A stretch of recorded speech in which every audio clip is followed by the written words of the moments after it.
Executive Director and CEO of Indocount Industries Limited. Thank you, and over to you, sir. Good afternoon and a very warm welcome to all of you to Indocount Industries Q1 FY22 earnings call. I hope you and your family are keeping safe and healthy. I have with me Mr. Muralidharan, our CFO, and SGA, our Investor Relation Advisor. Happy to connect with you all once again to discuss the Q1 FY22 performance.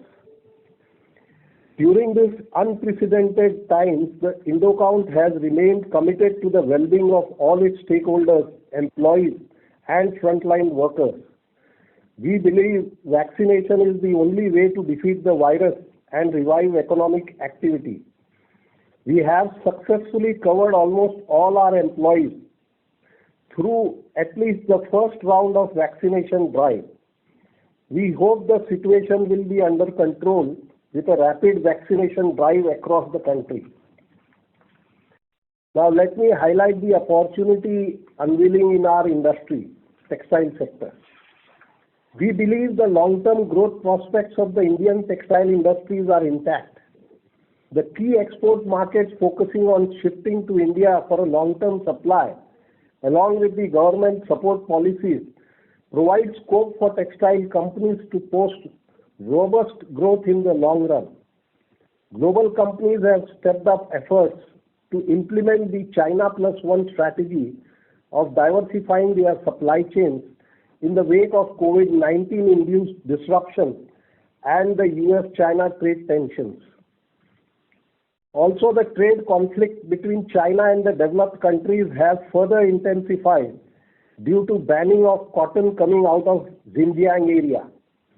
The province contributes more than 80% of overall Chinese cotton production and 20% of global cotton production.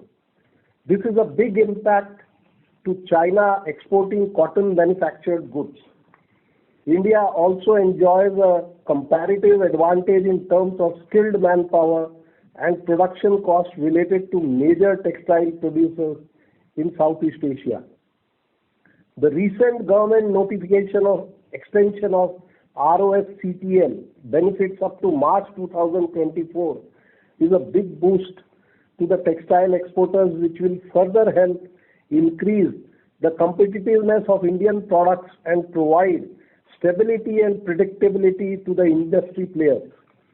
The other textile products which are not covered under the RoSCTL are eligible to avail RoDTEP benefits, which will further boost the industry. Coupled with this, various factors like review of the GSP status of Pakistan by the EU add a silver lining to India's trade performance. India has begun FTA talks with EU and other countries. We believe the deal will be beneficial to our country. India's main focus in the talks with this country is to secure more market access for its exports. We remain confident that we are well prepared to seize every opportunity on the back of our healthy balance sheet, financial prudence, and focused approach. While the end markets have been supporting, leading to a strong rebound in Q1 FY22, it is very important to note that this growth has been a result of a conscious strategy laid out in the last few years. Having entered the largest subsegment of fashion, utility, institutional bedding, we have continued to make all-round efforts in terms of innovation, service, delivery, and capacity to grow our brand equity in these segments. Our performance continues to remain on track for fashion, utility, institutional side of the business. We are making a lot of efforts on digital marketing, e-commerce, developing health and hygiene products, and other innovative ways to reach out to our customers, thereby strengthening our relationship with them. We continue to remain laser focused on increasing our share in the e-commerce and branded business, both locally and globally. Our focus on offering an integrated bedding solution with innovation and keeping customer preferences of the future in mind has resonated well with all our customers. Along with this, our value-added products on health and hygiene contributed to the rising trend. Now coming to the business performance. On the B2C and D2C side, recently Indocount partnered with a UK brand Jasper Conran for an exclusive bed and bath collection to be launched in spring 2022. The range will be marketed internationally under the Jasper Conran London brand exclusively through Indocount.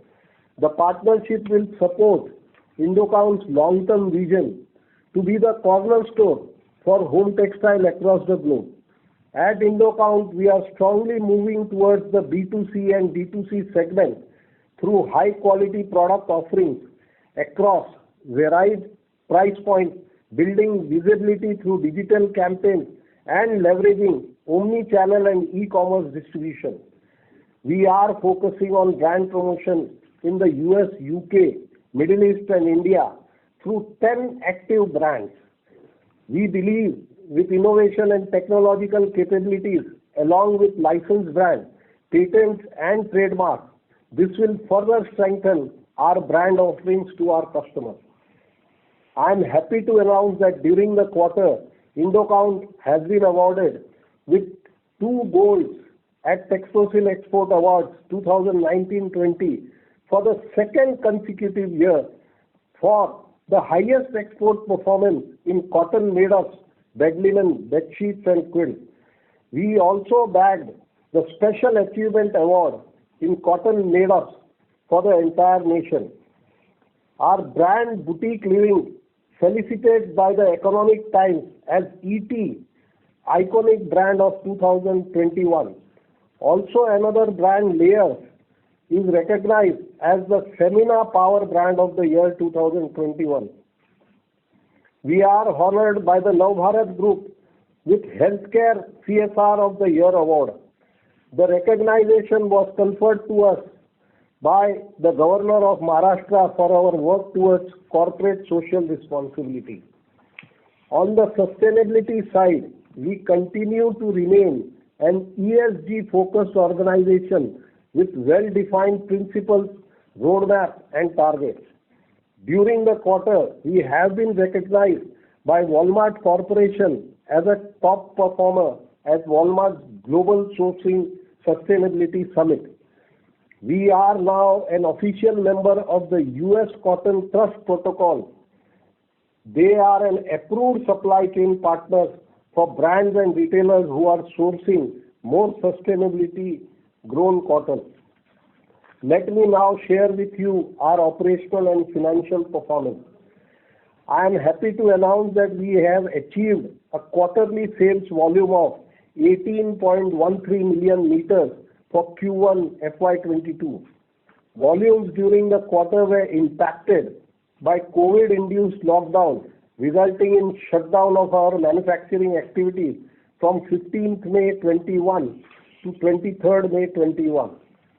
Our order book continues to remain healthy, and we remain optimistic and expect volumes for FY22 to be in the range of 85 to 90 million meters. Total income rupees 759 crores in Q1 FY22 versus 336 crores in Q1 FY21, a growth of 126% on a YOY basis. Normalized total income is rupees 709 crores in Q1 FY22 versus rupees 336 crores in Q1 FY21, a growth of 111% on a YOY basis. Normalized total income excludes ROFCTL benefits of rupees 49.99 crores for the period of January 1, 2021 to March 31, 2021. EBITDA.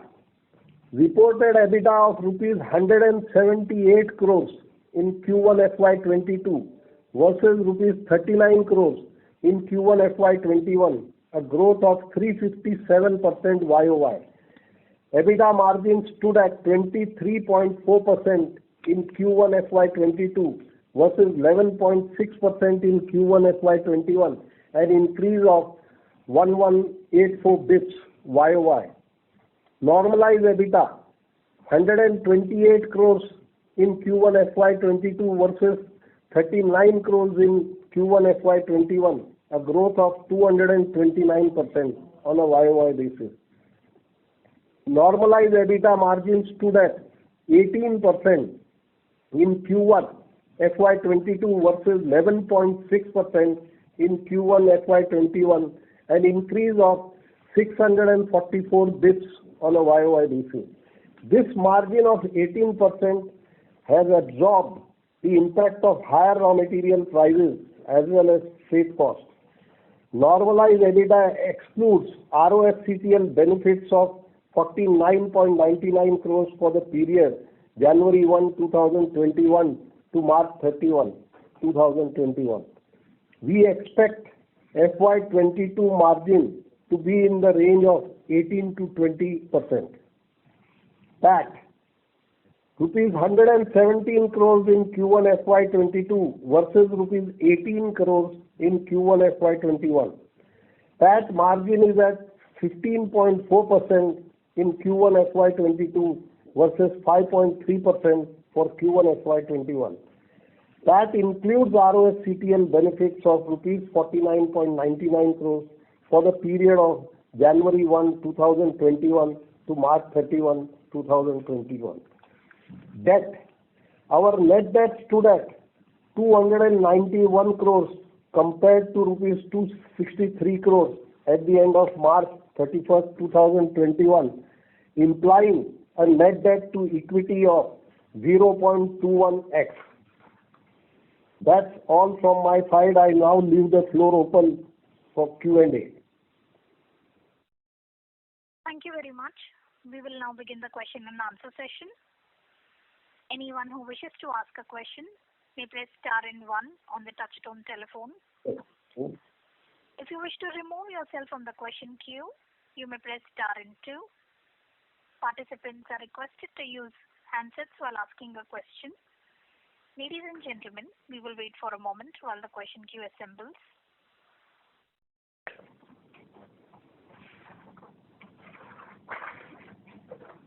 The first question is from the line of Jiten Doshi from Enam Asset Management Company. Please go ahead. Good afternoon, Mr. Lalpuria, and many congratulations on a wonderful performance in Q1 FY22. This has been a very big relief compared to what the environment and the challenges that we are seeing now. And despite COVID, you have been able to do about 18 million meters despite the second wave. That's a very commendable achievement. So, big congratulations to your entire team. Thank you. Right. Mr. Lalpuria, we would like from your side, just to get an update because, recently the Commerce Minister has announced a very big policy for the textiles plus the, entire benefits that have come to the industry. How do you look into that basically in the medium and long term? And what are you really seeing for the textile industry in general and Indocount in particular? What do you think is the pathway ahead for your business as you go forward? No, it's a very important question to all of us being related to the textile sector, Mr. Doshi. First of all, I will answer this question in two sets. First of all, let us assess the demand creation because that is very important from a business point of view. So the demand has been created because of the China Plus One strategy which we have been talking about. And we are clearly seeing the visibility in the numbers in OTEXA data where India has moved from a market share of 50% to 61%.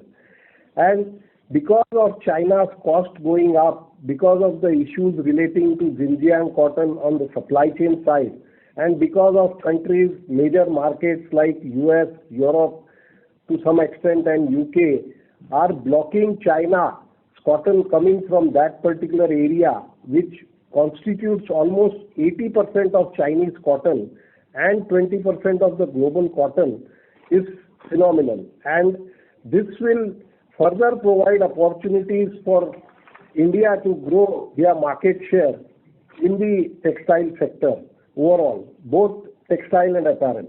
And you see, this China Plus One strategy, as I had mentioned earlier also, will play in the next 3 to 5 years. But I think with Xinjiang cotton impact, this will prove its impact much closer to this 3 to 5 years. It will be also medium term. The secondly is about the home becoming the center stage, and home textile in particular market share has improved because this work from home culture is a new norm, and that has triggered the home textile consumption to a new level, which we are having clear visibility as what we reported our revenues in FY21. The third is the FTAs, which are being discussed with EU and 9 other countries. Particularly EU is a large trade bloc where India is missing its market share. So there will be a huge demand creation if India signs India-centric trade pacts with EU, UK, Canada, Australia, and all these major developed countries where home textile consumption is to a high level and where India is missing the market share. India, over all these years, has created integrated manufacturing facilities of world class, and it has got capacities and capabilities to cater to global brands and retailers. And it has proved post-quota that it can really be a formidable player to supply all the major brands and retailers. And this has created a very good, strong perceived value for Indian textile overseas. India as a country is well positioned with its raw material supply, with traditional labor workforce, with its expertise, experience. So I think this demand creation will be absorbed by the India as a country, and we as a company since in India are also witnessing Indian economy also moving up. So there is a dual impact that India is also moving up to a 5 trillion economy from 2.5 trillion. So I think both from locally and globally, we are seeing demand creation, and India is well positioned to absorb this demand creation with its all capacity and capabilities. So I think going forward, this will help Indian textile sector to prove itself because they have invested into design studios, into research, into various e-commerce and digital businesses, and are also catering to large investment into the textile sector with the latest technology. So I think the overall performance and the perceived value of Indian textile sector has improved considerably, which are visible through its market share in the bed linen segment, which has grown to 61%, and in other home textile products to almost like 45 to 50%. This proves that we have a competitive advantage to fulfill the needs of the brands and retailers. So in China Plus One strategy, as China was dominating in textile, we see a new era opening for textile sector to grab this opportunity going forward. The government also supporting and putting on this ROSCTL clarity will help the textile sector to plan its investment, because you can predict going forward for almost 3 to 4 years. So the investments, the development, the marketing, investment into marketing, distribution, front end, all will come up. And India will certainly do well in this particular sector. That's what my submission is.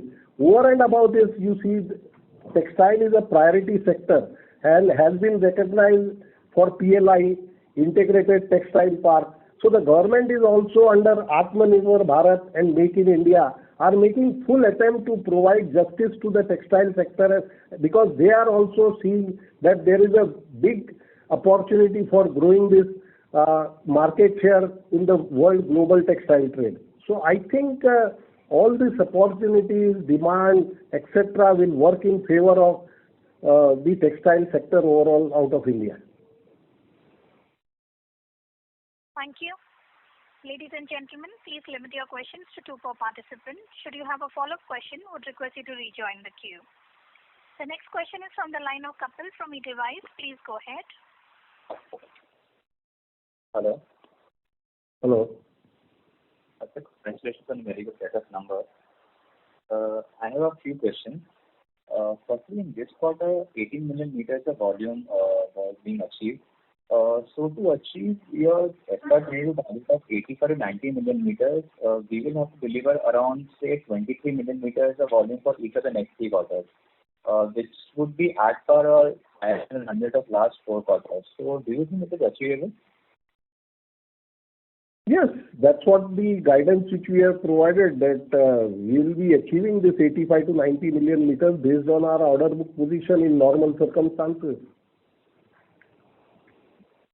Okay. And any disruption seen in the month of July because of COVID? Like in Q1 there was some disruption. So anything in the month of July? Come again, Like our manufacturing facilities were shut for around 8-9 days because on account of COVID in Q1. So anything in July, any disruptions witnessed in July? See, there are challenges as far as both COVID and a little bit of flooding is concerned, but I think our team has put up a good effort to see that they continue serving our customers, and we will overcome it in all normal circumstances, and there is nothing in July as such so far. Okay, fine. Thank you. Thank you, sir. Secondly, how much of the cotton price increase has been passed on to customers and how much more it will be passed on in the coming quarters? Because this cotton price has been on a rise since quite some time now. See, we have held our position till October as far as cotton is concerned, and we will wait for the new season to start. We have good monsoon, there is a good sowing, so let us wait and observe, and this should be viewed overall on an annual basis. We cannot view cotton prices going up and down during the quarter, So we have been able to manage this situation earlier also, and as I mentioned, whenever there is a mismatch in demand and supply, the prices tends to move up. But overall, cotton demand has gone up. There are challenges, of course, on the price front. We have been able to pass on to most of our customers. We are engaged with them, and it is an evolving situation, and we have good relationship with our customers. They do understand that this is the commodity prices across the globe has gone up. So we are also in the same fray, and this we will address as when it needs to be addressed. Right, sir. So probably, I'll come back, on the next quarter, for this update on cotton price. So that's last question from my side. Can you put some color on your partnership with Jasper Conran brand? Like what would be the terms of this deal and how much it would aid a company's margins? See, first of all, Jasper Conran is a very recognized brand in the UK home textile area because they have been associated with a large multi-brand outlet, Debenhams, which we all know. And they were doing pretty well in the home area, and not only in home textile, but he is also in apparel, footwear, in bags, etc. So he's a very well recognized mid to high position brand in UK. We have made a 5-year arrangement with them, and there are royalty percentages which we need to pay to them on the businesses which we gain. So those are some of the terms which we have committed to them, and the royalties range between 5 to 6% globally. So according to the market in which we sell, the royalty will be calculated at the end of the day, and that we need to pay. Okay, great, sir. Thank you for answering all my queries. All the best for the entire day. Thank you. The next question is from the line of Bharat Choda from ICICI Securities. Please go ahead. Thanks for the opportunity, sir. I had a I had a question on the average realization. So usually our average realizations were around 315 to rupees 320. So this quarter it is around 360.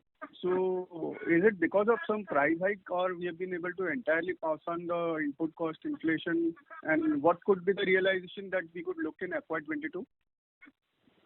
See, it is both. Like we are able to pass on some of the cost as well as you see the product mix, because there are certain products which are upscale, as what we had mentioned about the health, hygiene and wellness product.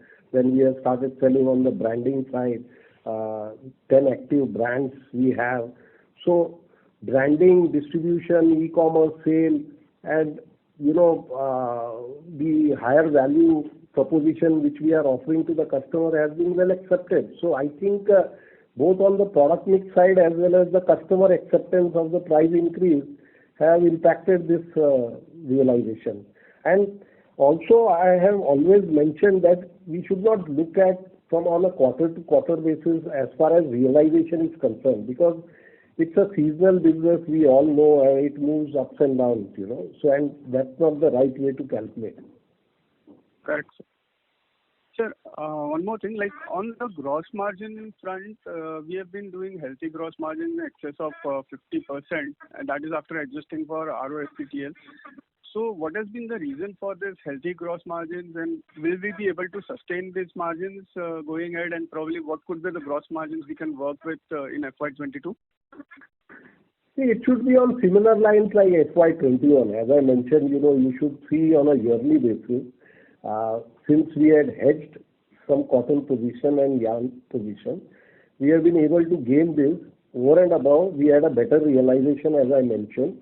So I think all these factors helped into improving our sales realization, and that is the impact. But you should always consider on an annual basis the gross margin.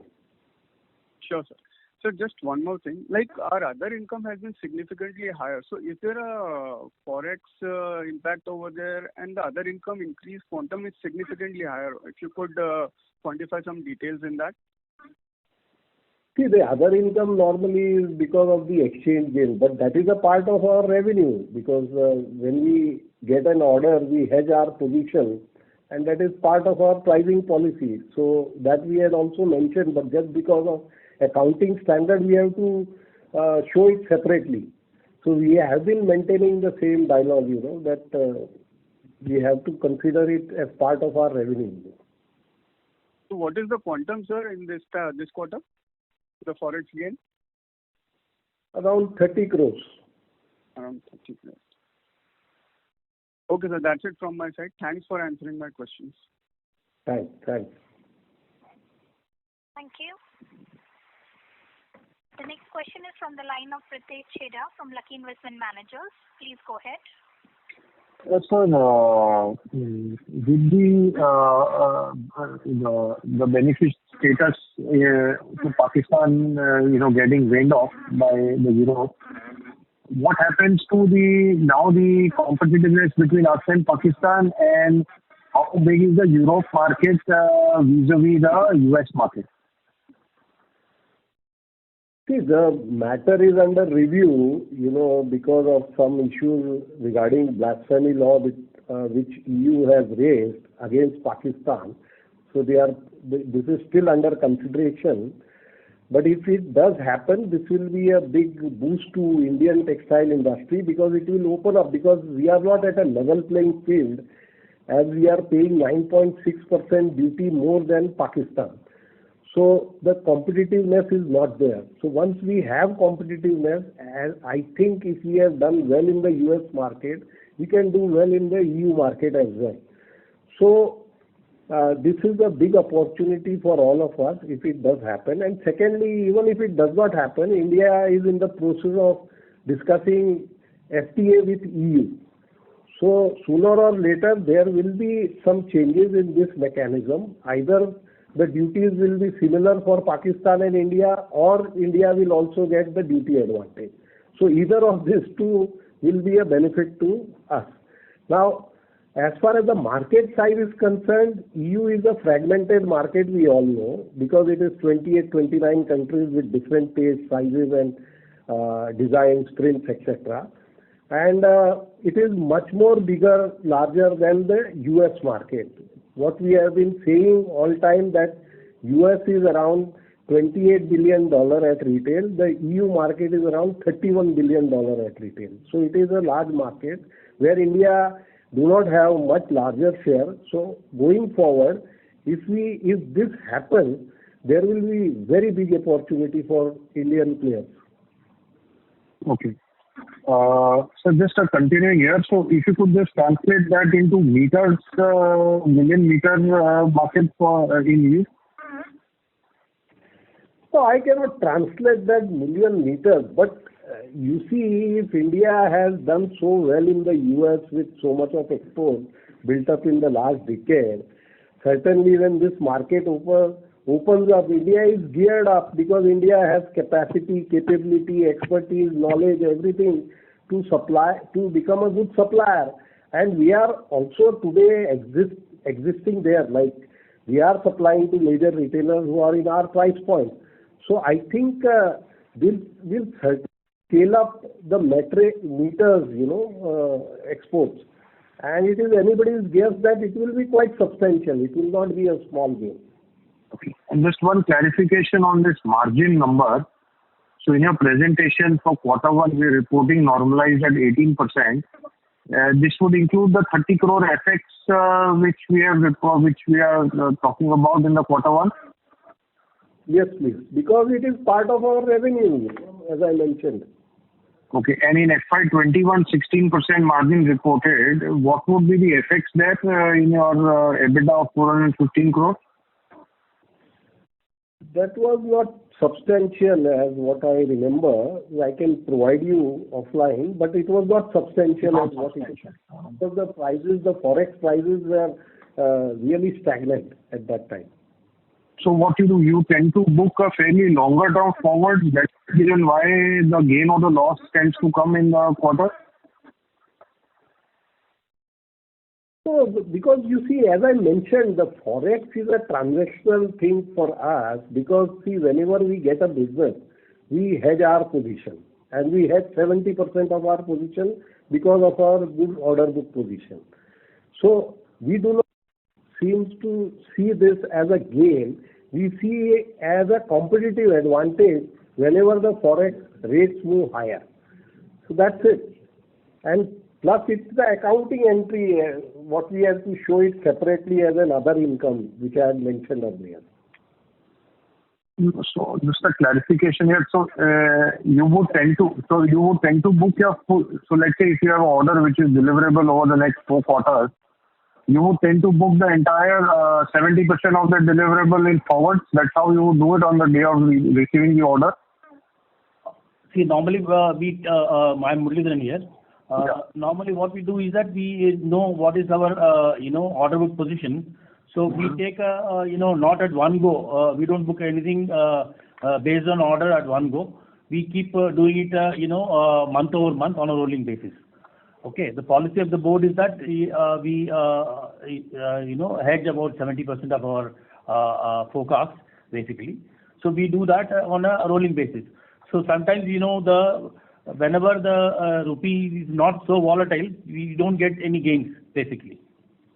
When there is a volatility, then the day we account for the sales, and when we position it as of the closing period, the differences will arise basically. This is more of an accounting entry, but as Mr. Lalpuria said, this is part of our income any time. So your margin of 18 to 20% would be including assumption forecast, would be including FX and including ROSPL, right? Right. Yes. You're right. Yes. Okay. Thank you very much and all the best. Thank you. Ladies and gentlemen, please limit your questions to 2 per participant. Should you have a follow-up question, would request you to rejoin the queue. The next question is from the line of Akshay Chheda from Canara Robeco. Please go ahead. Yeah, thank you for the opportunity. So I have 2 questions from my side. The first on this Xinjiang cotton ban. So what I understand is primarily to do with the labor issues. Now, what will happen now if China is able to correct this? So, wouldn't this be a threat again to the other countries? Like, if it is able to solve this issue quickly? So that was my first question. And secondly, on this container availability, like since we are into exports and there were a lot of challenges on the availability of containers. So now what is the situation? Yeah, so these were the two questions. Thank you. Sorry to interrupt, Mr. Cheda, but there's a slight As far as disturbance coming Xinjiang from your cotton line, is sir. Mr. Cheda, request you to mute your line while the management answers your question. Okay, sure. See, on the Xinjiang side, there were no issues earlier. This has come to surface as of now. So earlier also China was competing with us, and we had exported. In spite of them, we have gained a market share of 50%. So even if this goes away at some instance, we continue to be competitive because cotton is expensive in China. Secondly, such issues, the human rights issues, what we have seen and observed, just like Uzbekistan, they continue for a long period because they cannot be overturned within a year or 2 years and cannot be, satisfied to the country to full satisfaction that they have stopped it. So I think it's a major issue which has been recognized worldwide by all brands and retailers, and they are blocking the cotton manufactured goods coming out of this area. And it is not only for textile, it is for other products as well. So it's a large issue, and it will not go away very quickly that's what we anticipate. But even if it goes away, China was a supplier earlier to it was dominating, and India grabbed the market share in spite of China existing there. So I think we will continue to be competitive and we will continue to play a major role. Now to your second question on the container availability. Yes, of course, there are challenges as what we hear every day, that the container availability is a big issue. We are addressing it and we are able to address it. We are investing into our supply chain and we are providing the necessary service to our customers, and we are seeing it that this gets tied over in the next 2-3 quarters and return back to normalcy.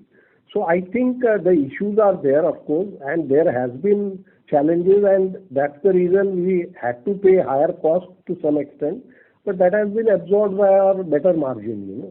So I think these issues, we are addressing it as and how it evolves.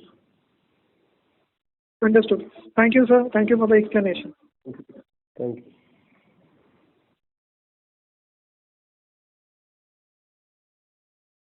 Your question is answered?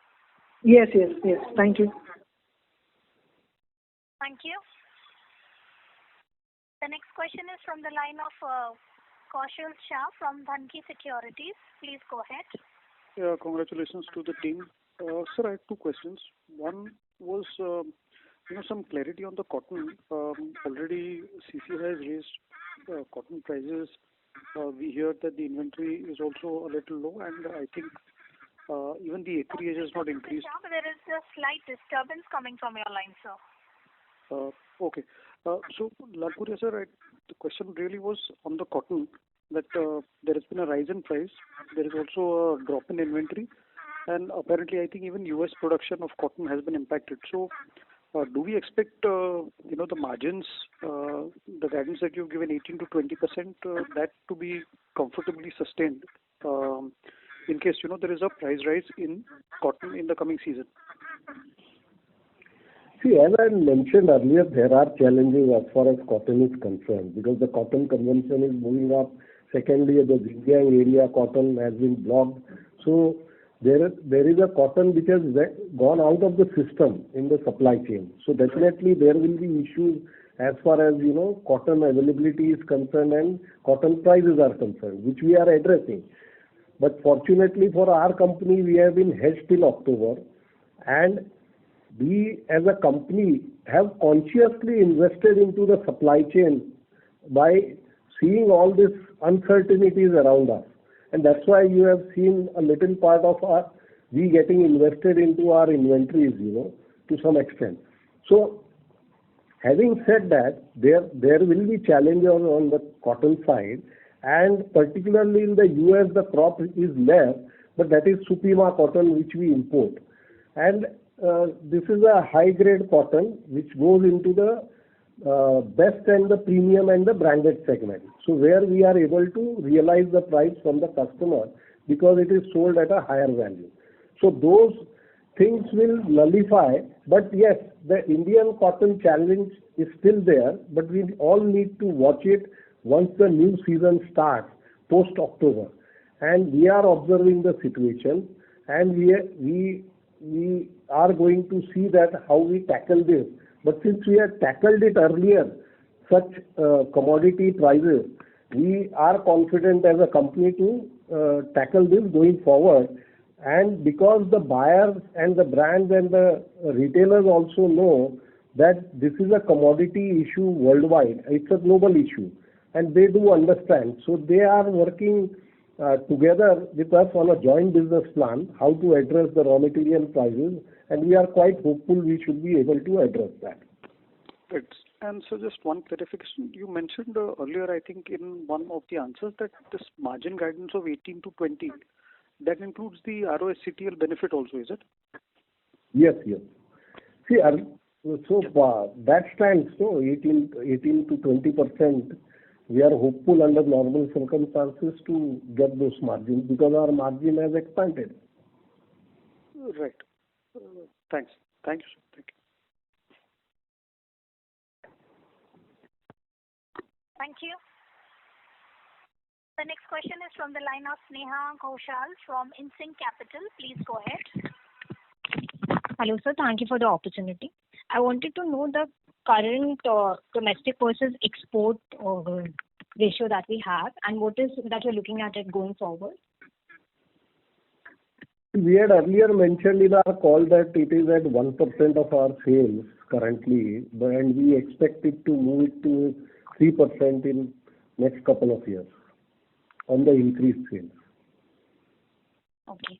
And so what does the order pipeline look for us currently? It is good. Like, we have a good order book position, and that's why we have given guidance of 85 to 90 million meters. Yeah, that is fine. Thank you.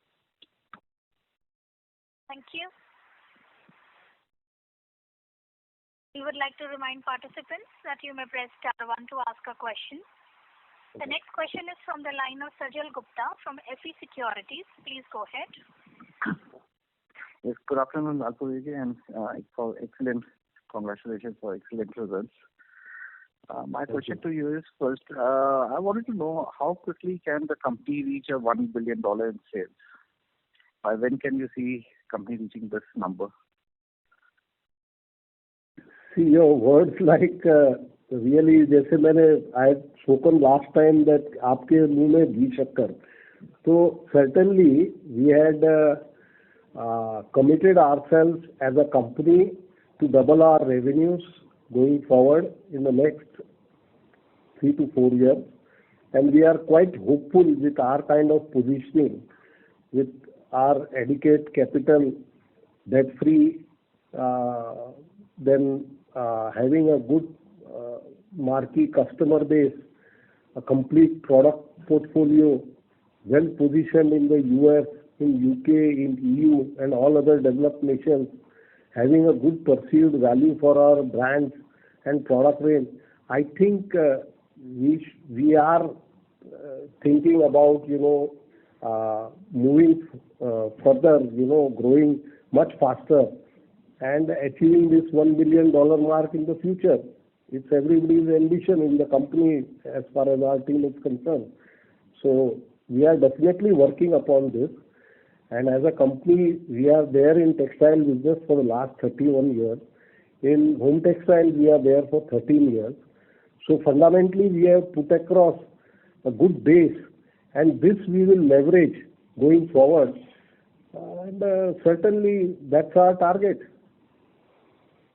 Okay, so it would be safe to assume that within the next 4 to 5 years, we should be reaching this number, if nothing less.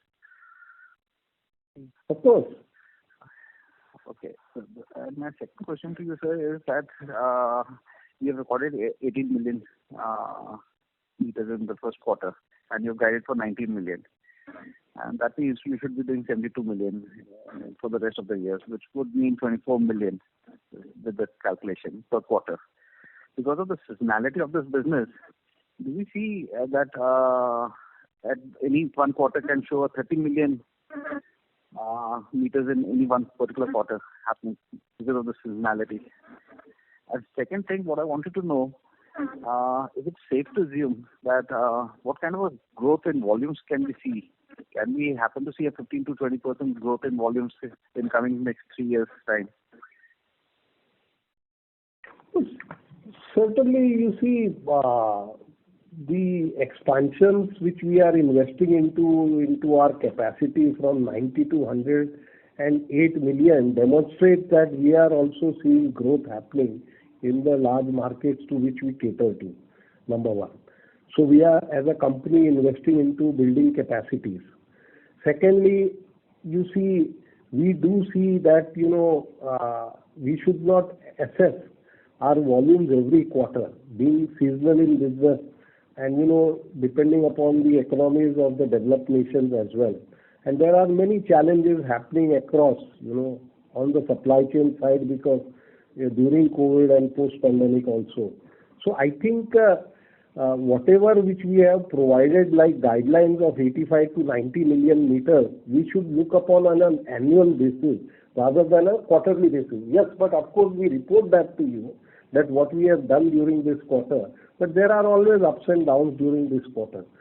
Now, to answer your last question about, that 15 to 20% incremental in volume, of course, there has to be incremental businesses because we are catering, we are trying to venture into all directions, as I mentioned, like various distribution areas like B2C, D2C, e-commerce, digital marketing, domestic marketing, tying up with brands, going into the premium branded range. So all these things will fall into our kitty going forward because we are quite equipped to do so in spreading our product line to different customers, both horizontally and vertically. So I think there are big opportunities as what I had mentioned from the large markets, and certainly we as a company are well positioned to cater to this demand, and we will do it. We are delivering around 85 to 90 million meters. We are a good recognized player, and people have a strong belief on our product line. So I think certainly there is a scope for achieving those targets. Okay, and last question from my side would be how things faring at the home front? So certainly good. Like on the home front, we have two strong brands. One is a value-driven brand and one is an aspiring brand. And we will be launching a luxury brand as well in order to, further facilitate the Indian consumer who are growing in large numbers. And we are expanding our product portfolio in the domestic area also by providing good solution to the Indian consumers as well through all distribution channels, like whether it is e-commerce or whether it is retail or MBOs or LFS or through distribution more. So we see a big traction here in the coming near future because the demand is picking up in India as well as Indian economy is growing from 2.5 trillion to 5 trillion. Textile will play an important role. And this work from home culture, which we have been saying, has triggered higher consumption of home textiles as well. So I think there is a big opportunity both in India as well as overseas market for Indian textiles to prove themselves, and which we are doing. We are very much equipped to do so. Okay. Yes, I think that would be good enough for me. And thank you, and all the best to the management for the future. Thanks. Thank you. The next question is from the line of Hasmukh Gala from Finvest Advisors. Please go ahead. Priya, Congratulations for great set of numbers. Thank you. So just two clarifications I wanted. One is this export incentive. Now, can you just give the breakup for import incentives now? Like MIS is not there. How much is RODTEP rate that is fixed for us? No, ROSCTL was at 8.2% and Badak was at 2.6%. Correct. Also is continuing. But both are continuing. On ROSCTL, impact is around 5.5% to 6% depending upon the product mix which we ship. Okay. So because the average which works out, it differed in Q1 and if you take the Q4. Now I just wanted to understand this 49.99 crore is only the ROSCTL part which we had not approved in Q4, right? Yes. Okay. Because other incentives we must have approved. Yes, please. The drawback we must have taken credit in last time. Yes. Yeah. So the second thing is this CapEx program which we are undergoing, when do you think it will be commissioned? The 108 million capacity? See, by Q4 FY22. Oh, this year only? Yeah, this year only. It's under process. Okay. So next year we will have a total benefit of 108 million. Correct. Okay. So in FY23, what kind of number you will be looking at? Like you have guided for 85-90. Because what will happen if again you grow at say about 12%, again you will be reaching the cap. So then what will going to be your next capacity expansion plan? See, as I had mentioned, we as a company are growing at a 15% CAGR, which we have seen through our past results and current performance. Correct. So we expect with all these opportunities coming up, we will have a healthy growth going forward. Correct. Yeah, and we are quite equipped as a company to invest also into expansions. As I had mentioned, this is a brownfield expansion which we are doing. We are always open and discussing about the greenfield too. So as and when there is a need, the company is quite equipped and the board will take appropriate decision at appropriate time to go for it. Okay. So do you think that time can come in FY23 or 24? Yes, of course. We are in discussion, as I had mentioned earlier also, that in FY23 and 24 come up with this further expansion plans. Okay. Thank you. Yes, sir, you just clarified that the retail sales is just 1% of the total sales right now, right? In one of the questions earlier. Sorry, come again, Rana sir. Yeah, retail sales in India. Yeah, it is 1% of sales right now, correct?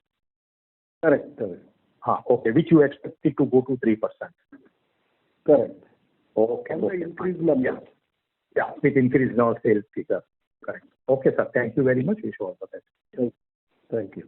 Thank you. The next question is from the line of Praveen Sahai from Edelweiss Financial Services. Please go ahead. Yeah, thank you for taking my question. And first of all, many congratulations for good set of numbers, sir. So my question, sir, is as China is losing because of a certain reason, and we are gaining out of that. So how we are seeing the other countries like Vietnam, Philippines, Bangladesh, how they are positioned themselves to gain out of that? Is that a really competition to us, or we are quite comfortable on gaining on all these issues? So first of all, as I had mentioned earlier, Vietnam and Bangladesh are basically labor arbitrage, and they are strong into the apparel side of the business, where they import raw material from other countries and they have a cut and sew operations where they meet the demand of the brands and the retailers. So basically, it's a cut and sew operation which they mainly cater to. They are building, of course, on their supply chain as well by putting on large textile parks. And definitely, they are moving up, in their textile exports. Fortunately for us, we as a company are into bed linen, which requires finer count of yarn, and India has a unique strength in producing finer count of yarn, which we do not find, in the supply chain of these countries. Also, you see, Bangladesh and Vietnam, they do not have raw material, so they do not pose a threat to us going forward, because they import mostly their raw material from textile producing countries like China, India, Pakistan, etc. So I think as far as market gain is concerned, yes, of course they will gain on the apparel side of the business, but home textiles, they are not currently major players. Secondly, as far as competition is concerned, since they do not have raw material, they are importing from outside, and they are working mainly on labor arbitrage, and India has got a distinct advantage in all this segment. I think India stands out, in competition to these countries. So I think India do have a very big advantageous situation and position going forward as compared to Bangladesh and Vietnam. But just it has to play its cards right.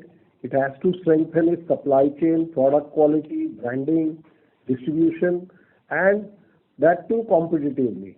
And which I think the government has also recognized the anomalies which exist on the duty side, on the tariff side, on the higher infrastructural inefficiencies and the logistic side, which they are addressing. And whatever inefficiencies are there, I think can get addressed through PLI schemes extending to our sector as well as the integrated textile part, which will create further competitiveness on the Indian textile product. So I think we are in a good, strong position as compared to these countries, and we should do well. Great, sir. Sir, lastly, on your realization numbers, so definitely, as you had said, that's the product mix changing, and that's somewhere giving the realization improvement. So how much you expect that the fashion bedding and the utility bedding in the coming future to contribute to your numbers? So it has improved marginally, this business on the higher numbers. Definitely what we had earlier informed you about 15%. So I think we should look at the overall year, and we are investing into this business, both on the front end and the back end. And we see with the China Plus One strategy, this category of products will definitely have good advantage for us to promote in the larger market. And we will see value addition onto them, which will help us to achieve our sustainable margin, which I have indicated around 18 to 20%. Right. So that's all factoring like our contribution from the fashion utility is going to up, and considering all effect, you are saying that 18 to 20% is quite comfortable to achieve in the future.